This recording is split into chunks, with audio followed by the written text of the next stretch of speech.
क्या आपने कभी सोचा है मृत्यु के बाद आत्मा कहाँ जाती है? इसी रहस्य को उजागर करता है गरुड़ पुराण। यह पुराण भगवान विष्णु और उनके वाहन गरुड़ के बीच का संवाद है। गरुड़ ने प्रश्न किए मृत्यु, पाप, पुण्य और मोक्ष के बारे में, और स्वयं भगवान विष्णु ने इन सब का उत्तर दिया। इसमें बताया गया है कि मृत्यु केवल अंत नहीं, बल्कि आत्मा की एक नई यात्रा की शुरुआत है।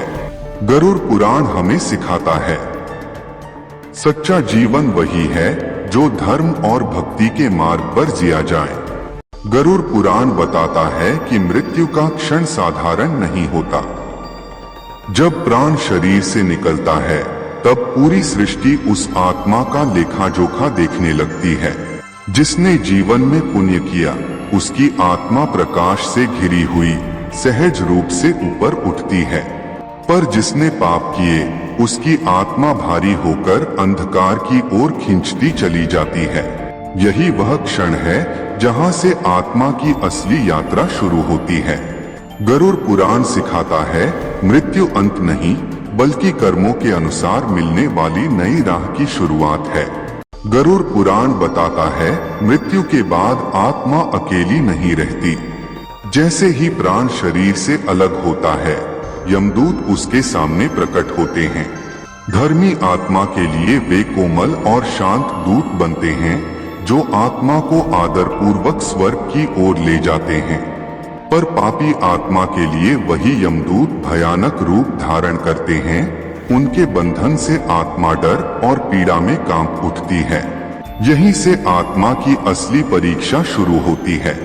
धर्म की राह पर चला तो प्रकाश मिलेगा, पाप की राह पर चला तो अंधकार ही अंधकार। मृत्यु के बाद आत्मा कहाँ जाती है? गरुड़ पुराण इस रहस्य को उजागर करता है। गरुड़ पुराण के अनुसार मृत्यु के बाद आत्मा को यमदूत यमलोक की ओर ले जाते हैं। यह मार्ग सरल नहीं होता। रास्ते में कांटे, अंधकार, तपती अग्नि और भयानक दृश्य आते हैं। धर्मी आत्मा को यह यात्रा छोटी और हल्की लगती है, लेकिन पापी आत्मा के लिए हर कदम यातना से भरा होता है। यमलोक पहुंचने के बाद आत्मा को यमराज के दरबार में ले जाया जाता है, जहां उसके कर्मों का हिसाब शुरू होता है। गरुड़ पुराण सिखाता है मृत्यु के बाद की यात्रा जीवन के कर्मों पर ही निर्भर है। गरुड़ पुराण कहता है मृत्यु के बाद हर आत्मा को जाना ही पड़ता है यमराज के दरबार में। यमलोक पहुंचने के बाद आत्मा को यमराज के सिंहासन के सामने खड़ा किया जाता है। उनके चारों ओर भयानक यमदूत और दिव्य लेखपाल उपस्थित रहते हैं। चित्रगुप्त आत्मा के पूरे जीवन का हिसाब खोलते हैं। कौन से पुण्य किए, कौन से पाप। यदि कर्म उज्जवल हो तो आत्मा को स्वर्ग का मार्ग दिया जाता है, और यदि पाप भारी हो तो नरक की भयानक यातनाएं उसका इंतजार करती हैं।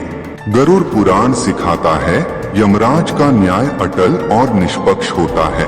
यही कारण है कि हर क्षण धर्म और सत्य के मार्ग पर चलना ही जीवन की सबसे बड़ी तैयारी है।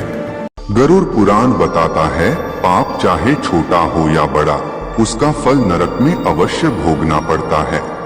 यमराज के दरबार में जब पापी आत्मा का हिसाब खुलता है तो उसे उसके कर्मों के अनुसार नरक भेजा जाता है।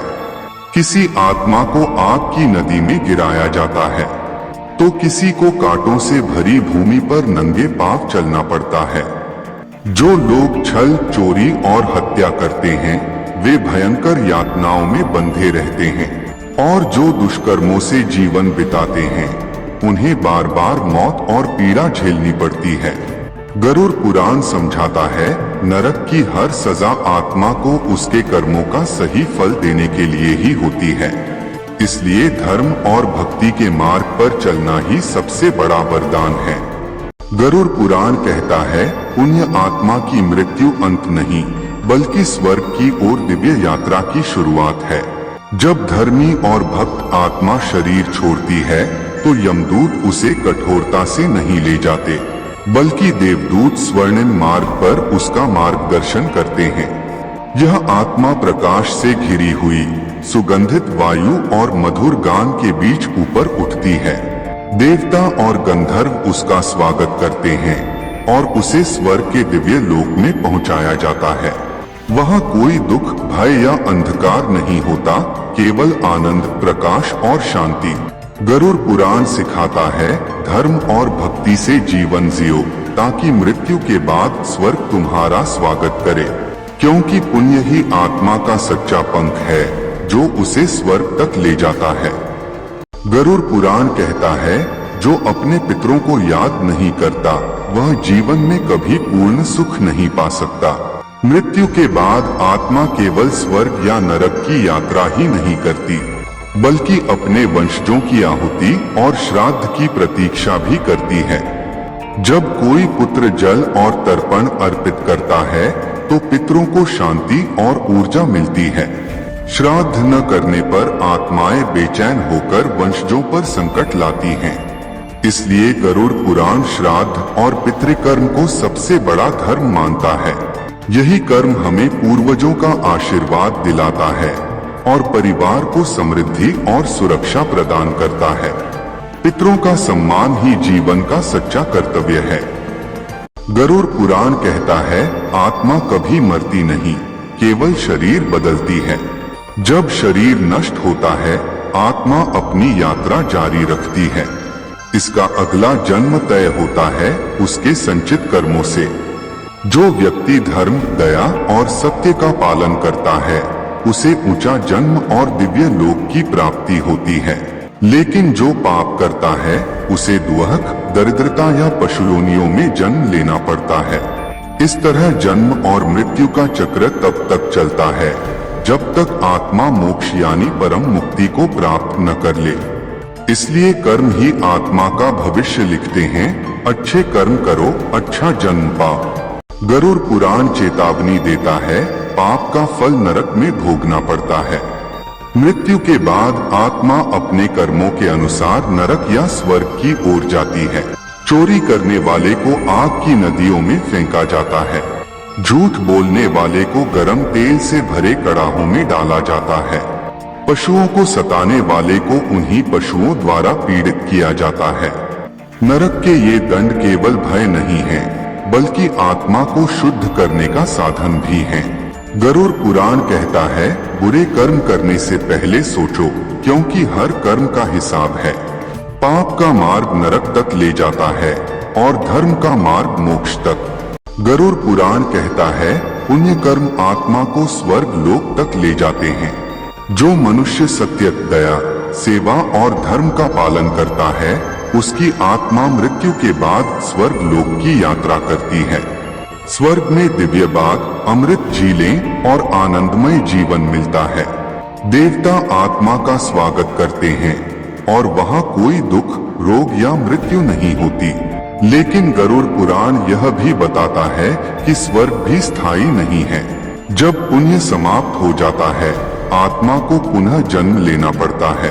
पुण्य कर्म स्वर्ग तक ले जाते हैं और ज्ञान व भक्ति ही मोक्ष तक।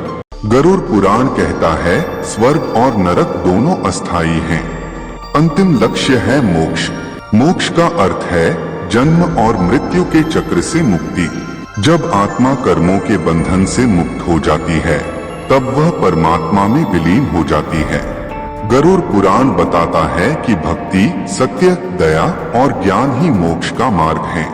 जो मनुष्य ईश्वर की शरण में जाता है उसके लिए कोई पुनर्जन्म नहीं होता। मोक्ष ही आत्मा की अंतिम यात्रा है, जहाँ केवल शांति, आनंद और अनंत प्रकाश है।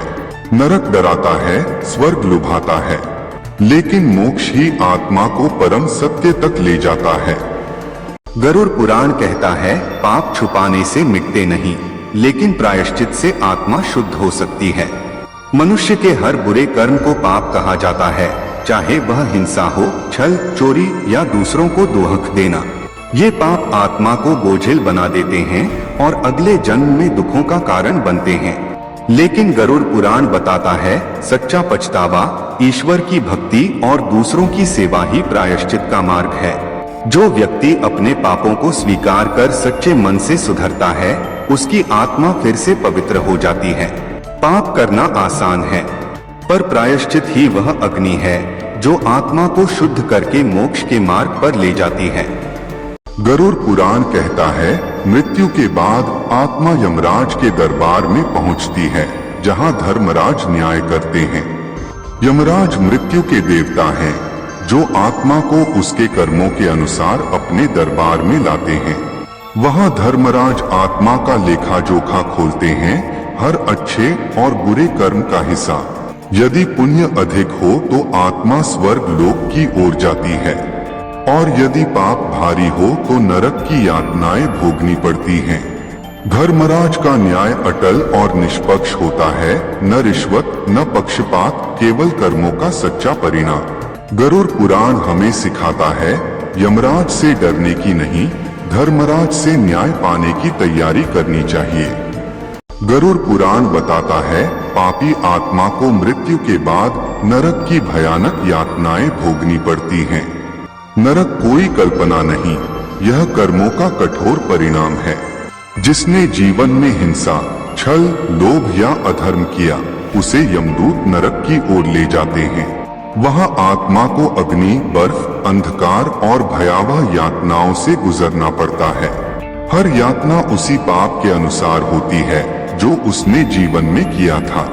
लेकिन ये दंड आत्मा को तोड़ने के लिए नहीं, बल्कि उसे पापों से शुद्ध करने के लिए होते हैं। गरुड़ पुराण कहता है, नरक डराने के लिए नहीं, सुधारने के लिए है, ताकि आत्मा फिर से मोक्ष की ओर बढ़ सके।